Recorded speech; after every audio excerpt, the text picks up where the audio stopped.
we are now, a united front against the prospect of a Russian invasion of the Ukraine. I don't know how realistic a prospect that is, by the way, but I think it's right that we take every possible step we can now to signal the Russians that they shouldn't cross that border, because if they do, we're in a whole new different ballgame.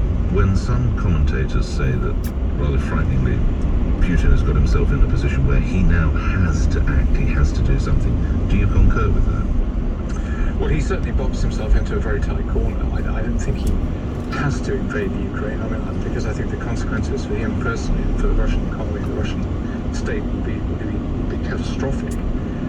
But politics is a peculiar business sometimes.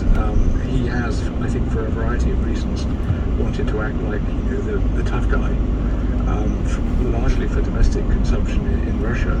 But he's got her into a very difficult situation now, where unless he can find some graceful way of backing down, we're heading for a very, very difficult time.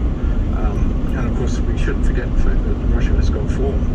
It has taken Ukrainian territory already, is actively supporting Ukrainian rebels in the Donetsk region, in the Donbass. So, I think we're right to treat this situation at the moment with extreme concern because of how they've behaved in the past. Noting you are a former Defence Secretary, current Defence Secretary Ben Wallace goes to the NATO headquarters in Brussels today, meets with Germany and with Dutch representatives. You'll have attended meetings such as these. Who sets the agenda? What actually happens at these meetings, Lord Hutton? Well, the NATO Secretariat, the NATO Secretary General, is responsible for running these meetings. And obviously, it is the job of the UK Defence Secretary, all the other defence ministers, to contribute to the discussions in the NATO Council. And I've done that before, and I know all my predecessors have done that too.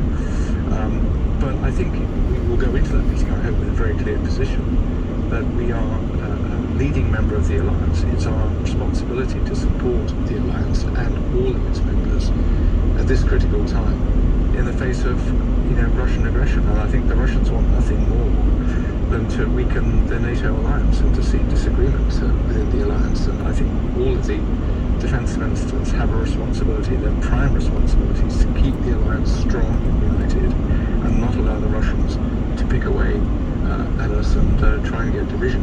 We've got to show a united, single voice in the face of potential Russian aggression. Lastly, you were... In a quarter of a mile, keep right to continue towards Tons Lane, A355. That given the tensions with Ukraine and Vladimir Putin, we're spending so much time on the so-called Partygate, whether the Prime Minister had a piece of cake in the Cabinet Office.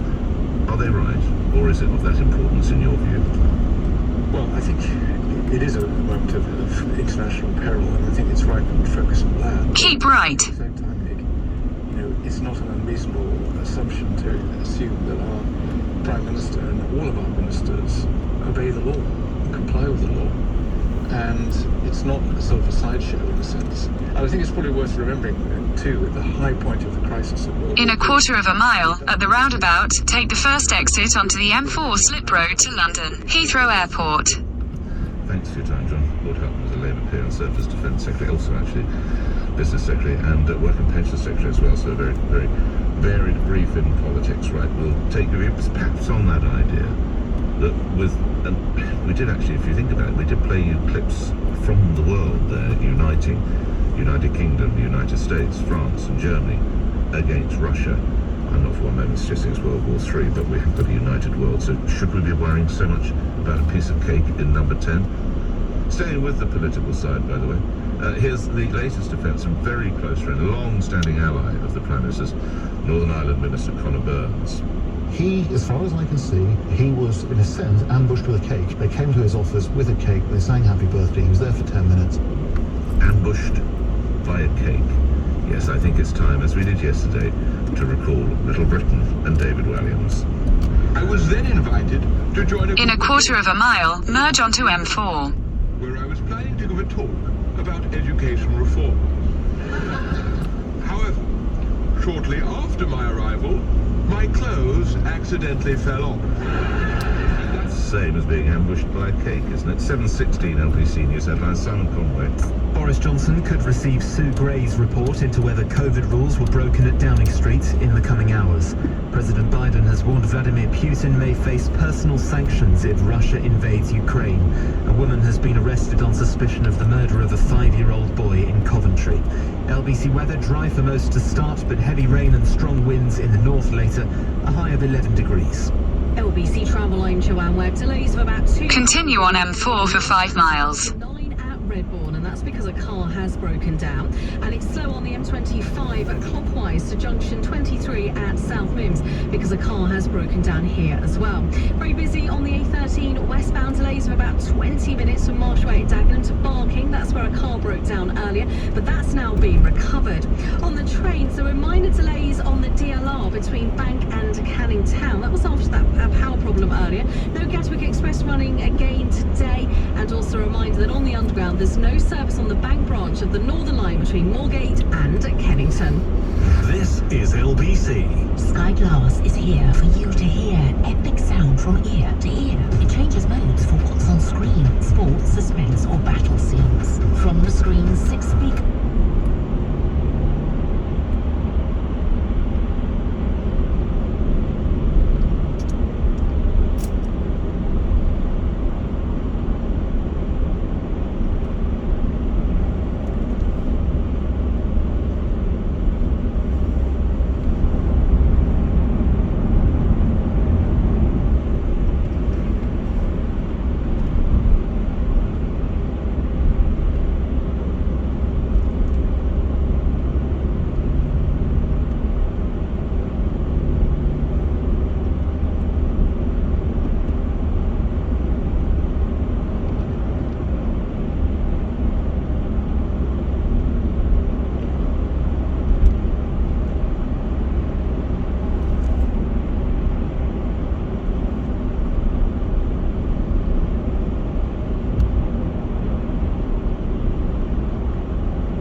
In 2 miles, at junction 4B, exit towards M3, M23.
To tune into.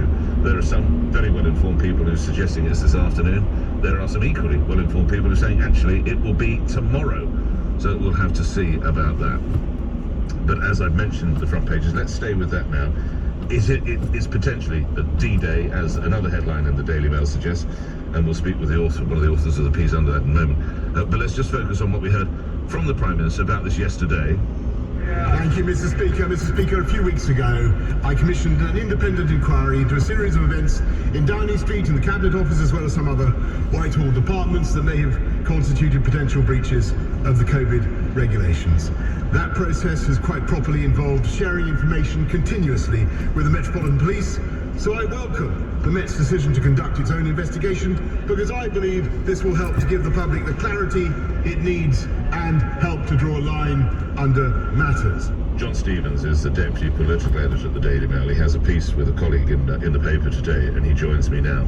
We'll get on to timing in a moment, if we may, John. Do we have any idea what the report, or how much of a bombshell the report might be? Morning, John.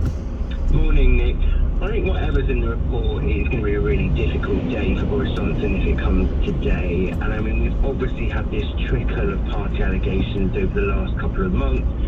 I think it's quite likely there's either going to be new parties in there that we've not heard of before, or there's going to be details of parties that we haven't learned about until this report comes out. But I think that the real reason that it's D-Day for Boris Johnson is a lot of Tory MPs who've had concerns about him have been waiting for this report to wait and find out what is his plan to respond to it, how does he plan to get back on the front foot, and then they can make the decision on whether they think he can stay in Downing Street and clear things up, or whether they need to get rid of him sooner. Let's map out a couple of scenarios. What's the best case result for the PM, John? I think possibly the best case result for him would be if the report doesn't really have any new things in there. In 300 yards, at junction 4B, exit towards M3, M23. And what he's going to do, if that goes down well with Tory MPs and they think he's got this fixed. And then exit at junction 4B, then keep right at the fork. It concludes quite swiftly, and we hear that he's been exonerated, that there aren't going to be any fines against Downing Street staff. Then I think it is possible that he manages to carry on through the local elections in May through to the summer. But obviously there's a lot of ifs in there, and I think it's quite likely that things are actually going to be a lot more rocky. Keep right at the fork. What's really worrying Tory MPs is that this report today isn't going to draw a line under it. There's going to be further allegations that can come out in the next few days. And continue on M25 south for 1.5 miles. Former advisor has been threatening that we're going to hear more from him after this report comes out. I think that's the worry from Tory MPs, that whatever Boris Johnson says today, this isn't going to be the end of it, and he's not going to be able to draw a line on these allegations until he actually leaves Downing Street. And lastly, how much has the narrative been changed, the dynamic shifted with the announcement from the Met yesterday? It was a bit of a weird mood in Parliament. There were a lot of MPs who've been quite confused about what does this mean, to whether they wanted Boris Johnson out or in. I think that if they had managed to stop the Sue Gray report being published for a few more weeks, that might have given him some more breathing of living. But actually, I think when it comes to it, with the report coming out either today or tomorrow, it's probably not going to make that much of a difference. John, thank you. John Stevens, check out his piece in the paper today. He's deputy political editor with the Daily Mail. I sense John will be speaking again over the coming days or weeks, depending on how long it might be. But back to that question, this fascination, fixation, obsession by the newspapers and I say I've done enough on it as well. In half a mile, at junction 14, use the left 2 lanes to take the A3113 exit to Heathrow Airport. People do not care about Partygate. Meanwhile, Ray says Partygate is not about eating a bit of cake. The issue is the Prime Minister lying to Parliament and the country. Nick in Oxford, it's critical we have a Prime Minister our trips can trust. Use the left 2 lanes to exit at junction 14, then keep right. Martin in Maidstone, this media obsession with birthday cake, is it misplaced at the moment? Good morning. Keep right. Yes and no. Obviously, it's quite serious because the police are involved now. But obviously, Ukraine should be like. I'm really, really happy in it. Otherwise, that's so cool about it. Good to have you on. Yeah, and what are you happy about? Well, I'm happy that your headline is about Ukraine this morning. Right. Because I do switch stations quite regularly today. In half a mile, at the roundabout, take the first exit onto Airport Way, A3113. With Mr. Shatz. Yes. And then I listened to the Today one, and not one question was put to them about transport whatsoever. Were they just talking about birthday cake then? That's all he just literally pummeled on, So anyway, he handled it quite well, obviously because he's quite loyal to Mr. Boris. He is. Our wonderful Prime Minister. Yes. We know what we give with Boris, don't we? But yes, Ukraine should be totally upper-minded. Lastly, if you hear later today, don't worry about Sue Grader's report and birthday cake. If you hear that troops will be deployed because Russia has invaded a part of Ukraine, what will go through your mind then? Certainly, probably the lads who have to, and maybe women who have to do it. Well, there's troops deployed anyway. Estonia, we've already got troops out in Eastern Europe, and at the end of the day, it's got to be a unified deployment.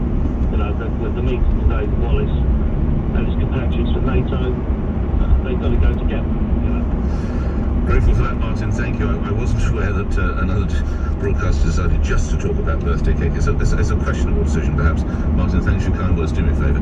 Do try and stay with me more than that other place, and I'm grateful. In a quarter of a mile, at the roundabout, take the second exit onto Southern Perimeter Road. Services in the wake of the murder of Star Hobson. The department instead be operated by a council-owned trust led by an independent board. Ofsted said children's services were inadequate back in 2018, and a commissioner was appointed a year after the 16th-month-old was killed in September of 2020. Full details and background, LBC's Charlotte Lynch reports. Charlotte. Nick, it was 2 years before Star's murder that Bradford Council's children's services were rated inadequate. It's taken the worst thing imaginable, the killing of a 16-month-old little girl, for the council to be stripped of control. Exit the roundabout onto Southern Perimeter Road. September 2020, after months of neglect, cruelty and beatings at the hands. In 300 yards, at Western Perimeter Road roundabout, take the second exit and stay on Southern Perimeter Road. Social services at Bradford Council before Star died. And it's after we revealed that whistleblowers working in the profession say it's a dangerous environment. Half of social workers told an exclusive survey for LBC their concerns about vulnerable children hadn't been properly dealt with. Now, it's been suggested her death and the murder of 6-year-old... Exit the roundabout onto Southern Perimeter Road. Continue on Southern Perimeter Road for 1.5 miles. Children's Minister Helen Hayes. To have these tragic cases at this time of Arthur Lavinia Hughes and Star Hobson, both beautiful, precious children who lost their lives, with clear evidence of some of the things that went wrong in those cases, speaks to a failure by this government to get a grip. Well, Star's death will be reviewed alongside Arthur's to form one inquiry into the improvements needed in children's social care across the country, as whistleblowers say it's a dangerous environment. They're responsible for as many as 50 children at once, double the amount considered safe. Nadeem Zahawi, the Education Secretary, says keeping vulnerable children safe from harm is non-negotiable, which is why action's been taken in Bradford. And the Department for Education says £4.8 billion in new grants is being given to councils to maintain services like children's social care. Charlotte Lynch reporting. Coming up after the news, we'll go back to the question, are we obsessing with birthday cake with events that are going on in Ukraine? And then later in the show, at the wheel of a self-driving car. No, you're not.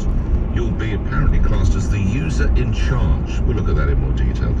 You're listening to Breakfast with me, Nick Ferrara, here on LBC. The time's 7:31. Let's get the news. Simon Conway. The report into lockdown gatherings at Downing Street could be handed to Boris Johnson later today. It's understood Sue Gray has now completed her inquiry into allegations of coronavirus rule breaches. The Metropolitan Police has started its own investigation.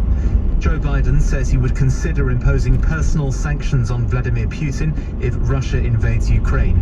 The US president says such a move by the Kremlin would be the largest invasion since World War II and would change the world. The US Coast Guard is searching for 39 people after a boat capsized off the coast of Florida. It's believed to have come from the Bahamas and was piloted by human smugglers. One man was rescued clinging to the boat. LBC weather, cloudy and chilly for some in the south, but brighter and slightly milder for the rest of England and Wales. Rain and strong winds for northern and western Scotland later, a high of 11 degrees. This is LBC. This is what Monday feels like when you find a great new job at read.co.uk. Fluffy, adorable, majestic. So cute you just want to give a little scratch under the chinny chin chin. Oh, I never knew Monday could be so sweet. Love Mondays again. Find a job that'll get you purring at read.co. In a quarter of a mile, at the roundabout, take the third exit onto Beacon Road. Just had great food. We get the great part, but food means a lot more than just a delicious meal. It means geometry, like the famous trigonopanoramatos of Thessaloniki. It could mean the future, like the avant-garde delicacies that explore the limits of gastronomy, or the primordial past, all packed in the wines that the visitor brings back home after a wine-tasting safari. One thing is for sure, every time you get to taste something here, you get a taste of greatness. Do something great in Central Macedonia, Greece. Co-financed by Greece and the European Union, European Regional Development Fund. It's estimated that 1 in 10 children will experience sexual abuse before they turn 16. That's equivalent to 3 in every classroom. Exit the roundabout onto Beacon Road. In 100 yards, at the roundabout, take the second exit onto Stanwell Road. Acting differently. They could be trying to tell you something's wrong. To learn more about the signs and find further support, visit stopabusetogether.com. Exit the roundabout onto Stanwell Road. Continue on Stanwell Road for half a mile. Protect your workplace for up to 28 days. That's Ice Shield from Ice Cleaning. Using electrostatic technology, Ice Shield is effective at protecting the workplace, giving peace of mind for a safer working environment for up to 28 days. Protect your team with Ice Shield from Ice Cleaning, the UK's cleaning experts. icecleaning.co.uk. I've watched you drive too fast, just because we're a bit late. I've seen you driving too close to the car ahead when we're on the way to school.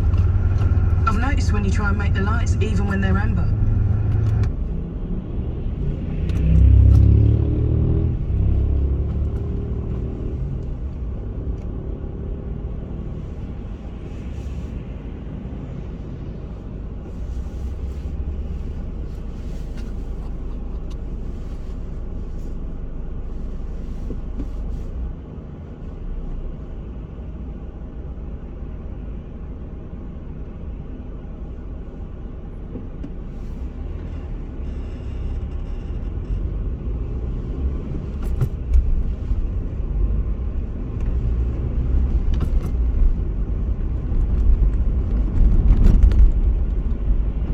In 200 yards, turn right onto Hatton Road.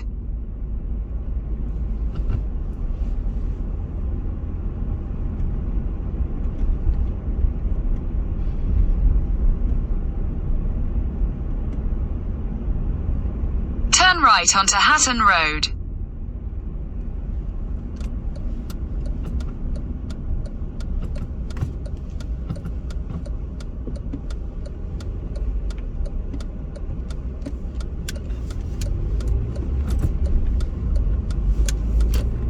In 200 yards, turn left onto Staines Road, A315.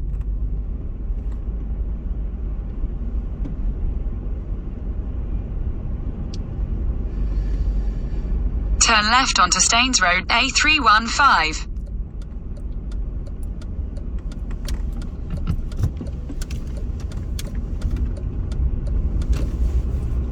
In a quarter of a mile, at the roundabout, continue straight to stay on Staines Road A315.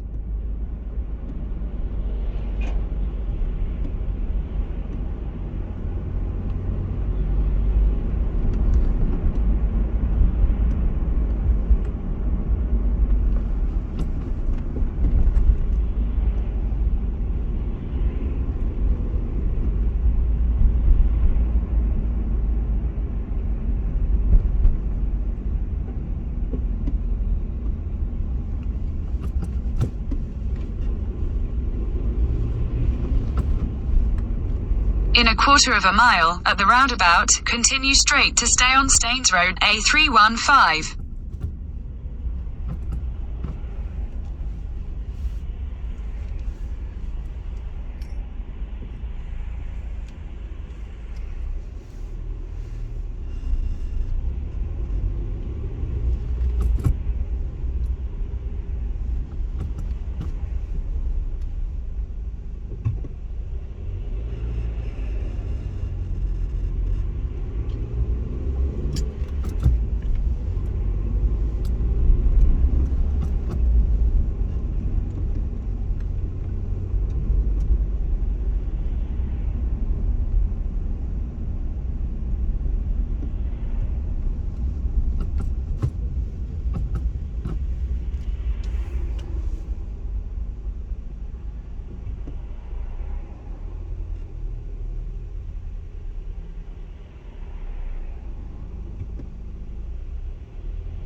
In 300 yards, turn right onto Shaftesbury Avenue.